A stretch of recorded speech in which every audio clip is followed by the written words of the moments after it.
आज की कहानी एक 10 साल के बच्चे और उसके नाना जी के बारे में है, जो एक दूसरे के खून के प्यासे हैं। आखिर इस प्यारे से रिश्ते में एक नाना अपने नाती को क्यों मारना चाहेगा? क्या सच में बूढ़ा होना एक सजा है या ये कभी दोस्त बन पाए? तो चलिए एक मजे से भरी कहानी की शुरुआत करते हैं। कहानी की शुरुआत एक 10 साल के लड़के के साथ होती है, जिसका नाम पीटर है। उसने अभी एक नए स्कूल में 6th क्लास की शुरुआत की है। पीटर अपने दोस्त बिली और स्टीव के साथ नई शुरुआत करने के लिए एक्साइटेड है। जैसे ही वो अपनी क्लास में जाते हैं, कुछ सीनियर्स उन्हें धमकाते हैं। वो लोग इस बारे में बात करते हैं कि कैसे पिछली क्लास में वो स्कूल में कितने बिग शॉट लगते थे, लेकिन अब वो लोग 6th क्लास में हैं, जो इस स्कूल की सबसे छोटी क्लास है और कोई भी उन्हें सीरियसली नहीं लेता है। स्टीव इस बात से परेशान है कि उसकी बहन उसे हमेशा धमकाती रहती है और बिली ने कहा कि वो बड़ा हो रहा है और जल्द ही उनकी मूछें भी होंगी, तो कोई उन्हें परेशान नहीं कर पाएगा। पीटर ने दुखी होकर कहा कि अब उसके पास अपना कमरा नहीं होगा क्योंकि उसके नाना जी उसके साथ रहने आ रहे हैं। जब उसके दोस्तों ने उससे पूछा कि ऐसा क्यों है, तो पीटर ने अपने नाना जी के बारे में एक कहानी बताना शुरू किया। उसने बताया कि उसके नाना जी ने तो एक बार एक स्टोर ही लूट लिया था।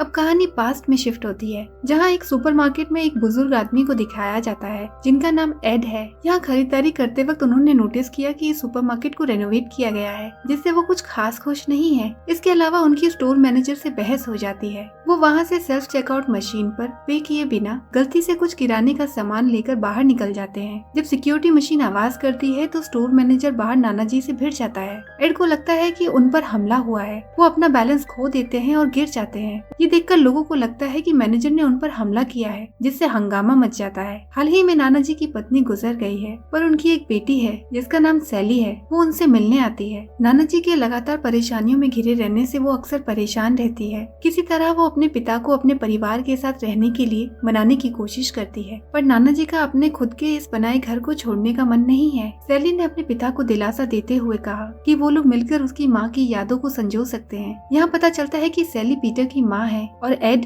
पीटर के नाना जी हैं। यहाँ सैली उन्हें पीटर का पुराना कमरा देने की प्लानिंग बना रही है। कहानी प्रेजेंट में लौटती है। सैली और उसका पति आर्थर पीटर की चीजों को उसके नए कमरे में ले जाते हैं। पीटर नए कमरे में जाने से खुश नहीं है। वो इस जगह को सिर्फ एक स्टोरेज रूम की तरह देखता है। इस बदलाव से वो बहुत ज्यादा परेशान है। उसकी माँ ने उसे अच्छा बर्ताव करने और अपने नाना जी से झगड़ा न करने की सलाह दी है। उसे समझाया कि उसकी दोनों बहनें अब से एक ही कमरे में रहा करेंगी, तो उसे कमरे की बात को कुछ ज्यादा तूल नहीं देना चाहिए। पीटर की बहनें उसका कमरा खोने के बारे में उसे चिढ़ाती हैं, जिससे पीटर और ज्यादा परेशान हो जाता है। वहीं नाना जी अपने सामान के साथ घर पहुंच जाते हैं और हर कोई उन्हें देखकर खुश होता है, खासकर उनकी नातिन जेनिफर। हालांकि पीटर अपना कमरा खोने की वजह से नाना जी के आने से खुश नहीं है और न ही वो चाहता है कि नाना जी हमेशा के लिए उनके साथ रहें। जेनिफर पीटर की छोटी बहन होते हुए भी दरवाजे पर नाना जी को खुशी से गले लगाती है, लेकिन पीटर अपने नाना जी से मिलने के लिए परिवार के साथ शामिल नहीं होता। बाद में जब दोनों कमरे में अकेले होते हैं तो पीटर नाना जी के पास जाता है और इशारों में कहता है कि किसी और का कमरा लेना अच्छी बात नहीं है। अगले दिन पीटर ने स्कूल में अपने दोस्तों को अपने नाना जी के बारे में बताया। दोस्तों ने बेवकूफी भरा एक आइडिया दिया कि उसे अपने हक के लिए लड़ना चाहिए और जरूरत पड़े तो अपने नाना जी के साथ युद्ध पर उतर जाए। इस बीच जेनिफर नाना जी के साथ जुड़ने की कोशिश करती है, लेकिन नाना जी खिड़की के पास अपनी पत्नी के खोने का शोक मना रहे हैं और उनकी गुजरी हुई यादों में फिर से जी रहे हैं। जेनिफर नाना जी के साथ गेम खेलने और फिल्म देखने की कोशिश करती है, पर इसके बावजूद नाना जी खुश नहीं हो पा रहे हैं और खिड़की के बाहर देखते हुए अपनी पत्नी की यादों में खो गए। परेशान होकर जेनिफर ने अपनी माँ के सामने कहा कि उसके नाना जी बहुत बोरिंग है। वो बस एक जगह बैठे रहते हैं और किसी से बात नहीं करते, ना ही कहीं जाते हैं। वहीं पीटर अब नए कमरे में रहने लगा है। उसे चमगादड़ और चूहों का सामना करना पड़ रहा है। उसे पता चलता है कि उसके बिस्तर के ऊपर की छत से पानी टपक रहा है, जिससे उसकी नींद में खलल पड़ रहा है। दुखी होकर उसे अपने दोस्तों की सलाह याद आती है और वो अपने अधिकारों के लिए खड़ा होने का फैसला करता है। पीटर नाना जी के दरवाजे तक जाता है और उनके कमरे में एक नोट लिख कर डाल देता है। नाना जी ने नोट को देखा और उसे पढ़ा। नोट में पीटर खुद को एक गुप्त योद्धा कहता है और नाना जी को वार्निंग देता है कि अगर उसका कमरा उसे वापस नहीं किया गया तो वो युद्ध की घोषणा कर देगा। हालांकि नाना जी को लगता है कि ये सिर्फ किसी बच्चे की शरारत है और वो इसे सीरियसली नहीं लेते। अगले दिन पीटर अपने दोस्तों के सामने अपना दुख जाहिर करता है। उन्हें बताता है कि उसके नाना जी ने उसके नोट को एक्सेप्ट नहीं किया है। वो श्योर नहीं है कि उसके नाना जी ने उसे पढ़ा भी है या नहीं, या फिर वो उसके बारे में भूल गए हैं। उसके दोस्त सहमत हैं। उन्होंने सुझाव दिया कि उसके नाना जी को कम से कम जवाब तो देना चाहिए। जैसे ही पीटर और उसके दोस्त हॉलवे में जाते हैं, एक बड़ा स्टूडेंट पीटर को धमकाता है और उसे धक्का देता है, यहाँ तक कि उसका बैग कूड़े में फेंक देता है। पीटर दुखी है क्योंकि उसे घर पर भी शांति नहीं है और स्कूल में भी उसे धमकाया जा रहा है। इस बीच सैली नाना जी को बिजी रखने के लिए उन्हें उनके पुराने दोस्त जेरी के घर छोड़ने जाती है। सैली नाना जी को एक मोबाइल फोन भी देती है और उन्हें लिफ्ट ऐप का इस्तेमाल करना सिखाती है। जब नाना जी जेरी के घर जाते हैं तो उसे पता चलता है कि जेरी अकेले रहते हैं और वो एक टेक सेवी इंसान है। उनका घर नए गैजेट से भरा हुआ है। जब वो अपना वक्त साथ में गुजार रहे होते हैं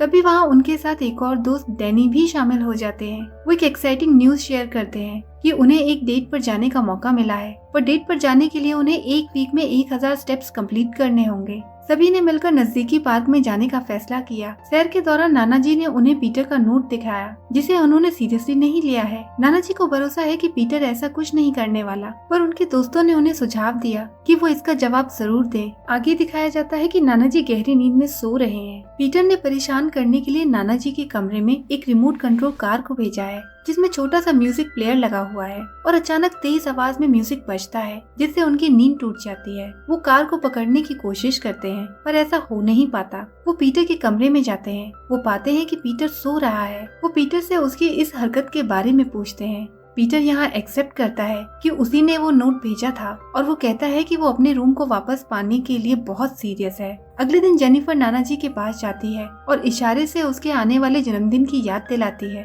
वो नाना जी के कमरे में मार्बल्स का एक जार देखती है। वो क्यूरियस है और मार्बल्स के बारे में पूछती है। वो बताते हैं कि हर मार्बल उनकी एक याद है जिससे उन्हें उनकी अचीवमेंट का एहसास होता है। उनके पास जितने मार्बल्स हैं उतने ही घर उन्होंने आज तक बनाए हैं। जेनिफर उनसे अपने लिए भी एक मार्बल मांगती है और वो खुशी खुशी उसे देने के लिए राजी हो जाते हैं। जार खोलने की कोशिश करते समय नाना जी को एहसास हुआ कि पीटर ने उसे मेज से चिपका दिया है। निकालने की कोशिश में नाना जी गलती से जार को तोड़ देते हैं जिससे मार्बल जमीन पर बिखर जाते हैं। संभलते हुए भी वो मार्बल्स पर फिसल जाते हैं और गिर जाते हैं। परेशान होकर नाना जी ने पीटर को अपने कमरे में बुलाया और उन्होंने अपनी चल रही साइलेंट वॉर की कुछ नियम बनाने के लिए कहा। अपने मिलिट्री के दिनों की तरह नाना जी कुछ रूल्स लिखते हैं और पीटर उस पेपर पर साइन करता है। वो दोनों किसी दूसरे को नुकसान ना पहुंचाने, किसी दूसरे को शामिल ना करने और इस जंग को अपने परिवार से गुप्त रखने पर दोनों सहमत हो गए हैं। पीटर नियमों का पालन करता है, लेकिन एक दिन मजाक में उसने नाना जी की शेविंग क्रीम को क्विक ड्राइंग फोम में बदल दिया जिससे नाना जी के फेस पर फोम जम जाती है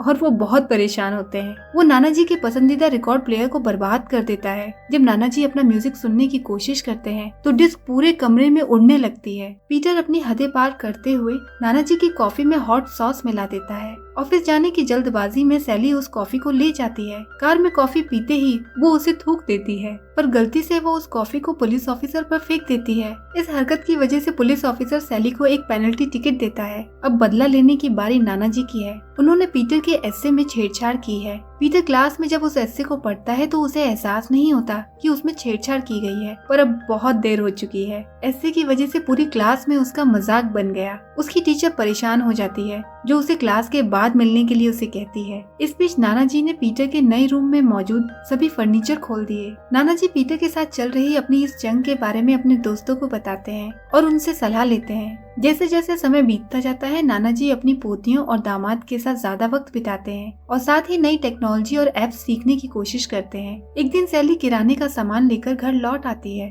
पर यहाँ वो अपनी बेटी मिया को उसके बॉयफ्रेंड रसल के साथ पाती है। वो गुस्से में ये बात क्लियर कर देती है कि वो मिया को इस लड़के के साथ देखना नहीं चाहती। इस बारे में सैली नाना जी को बताती है। नाना जी ने सैली को सलाह देते हुए बताया कि उन्होंने भी सैली को ऐसे ही हैंडल किया था, पर आखिर में वही बॉयफ्रेंड उसका पति बन गया। बाद में जब पीटर घर लौटता है तो वो कंप्यूटर टेबल पर अपना बैग रखता है और वो टेबल गिर जाती है। वो कुर्सी पर बैठता है तो कुर्सी पलट जाती है और जब वो अपने बेड पर जाता है तो उसके हिस्से बिखर जाते हैं। इस बेइज्जती का बदला लेने के लिए पीटर ने नाना जी के बिस्तर पर नकली सांप रखने का फैसला किया। उस सांप को पाने के लिए उसने अपने एक स्कूल के दोस्त को रिश्वत भी दी, पर यहाँ पीटर ने नाना जी के कंबल के नीचे नकली सांप की जगह असली सांप रख दिया, जिससे वो घबराकर बिस्तर से उठ खड़े हुए। बदकिस्मती से सांप सैली की कार में पहुँच गया। कार चलाते वक्त सांप उसकी नेक पर आ जाता है, जिससे वो घबरा जाती है और कार से बाहर सांप को फेंक देती है, जो फिर से उसी पुलिस ऑफिसर पर आ गिरता है और एक बार फिर से वो टिकट घर ले आती है।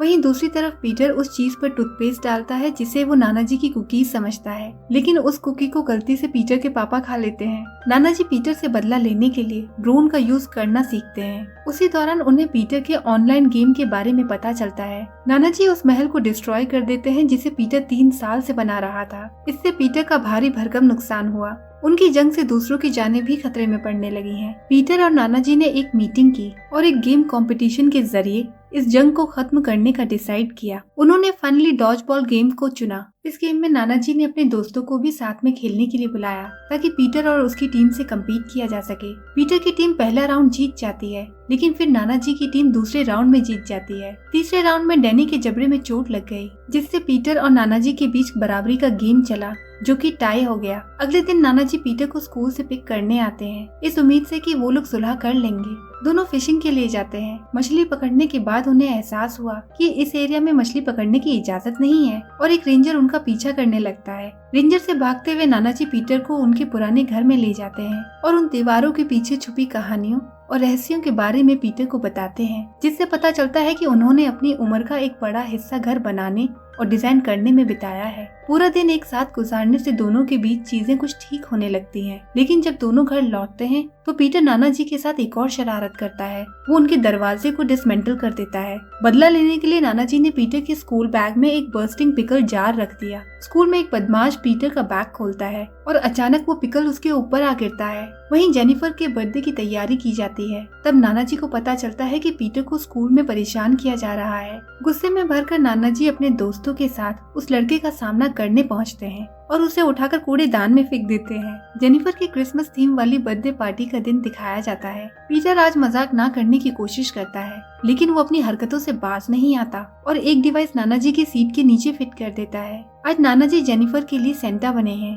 पर लास्ट मिनट पर कुछ चेंजेस कर दिए गए, जिससे नाना जी की जगह उनके दोस्त जेरी सेंटा बनकर आते हैं। पार्टी में मदद करने की बजाय यहाँ दोनों शरारतें करते रहते हैं और उनकी शरारतों से उनके चल रहे युद्ध का पता चल जाता है। दोनों एक दूसरे पर बॉटल स्प्रे करते हैं। जब नाना जी लाइट्स चेक कर रहे होते हैं तब पीटर वायर प्लग इन कर देता है, जिससे नाना जी को करंट लग जाता है। उनकी इन शरारतों के चलते पार्टी में सबको उनके इस युद्ध का पता चल गया। आज पार्टी में बहुत नुकसान हुआ। पीटर की लगाई डिवाइस से जेरी को भी बहुत चोट आई और मेहमान भी घायल हुए। क्रिसमस ट्री, आर्थर का ग्रिल और जेनिफर का बर्थडे केक सब बर्बाद हो गया। तभी वहाँ एक पेड़ गिरने लगता है। नाना जी ने देखा कि वो पेड़ पीटर पर गिर सकता है, तो उन्होंने उसे फौरन धक्का दे दिया, पर इसमें वो खुद भी घायल हो गए। नाना जी को हॉस्पिटल ले जाया जाता है। आज जो कुछ भी हुआ उसकी पनिशमेंट के तौर पर आर्थर और सैली ने पीटर को 6 महीने के लिए घर में नजरबंद कर दिया है। हॉस्पिटल में इंतजार करते समय मिया का बॉयफ्रेंड रसल वहाँ आता है। सैली शुरू में उसका पीछा करती है तो रसल वहाँ से भागने लगता है,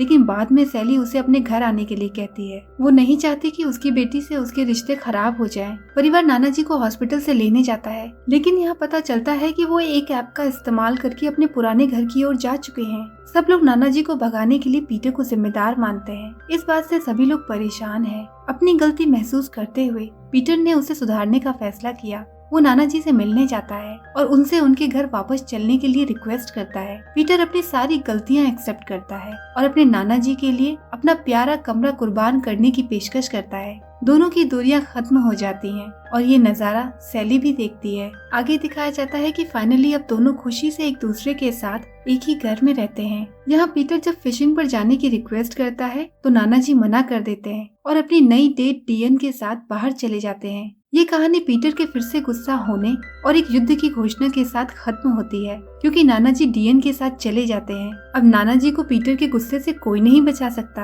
आपने अपने बचपन में क्या क्या शरारतें की हैं? अपने दोस्तों, अपने रिश्तेदारों के साथ अपना एक्सपीरियंस हमसे कमेंट्स बॉक्स में जरूर शेयर कीजिएगा। आपके कमेंट्स का इंतजार रहेगा। और ये कहानी यहीं खत्म हो जाती है। इस कहानी के बारे में अपने कमेंट्स हमसे जरूर शेयर कीजिएगा। मिलते हैं आपसे अगले वीडियो में। तब तक अपना और अपनों का ख्याल रखिए। बाय बाय दोस्तों।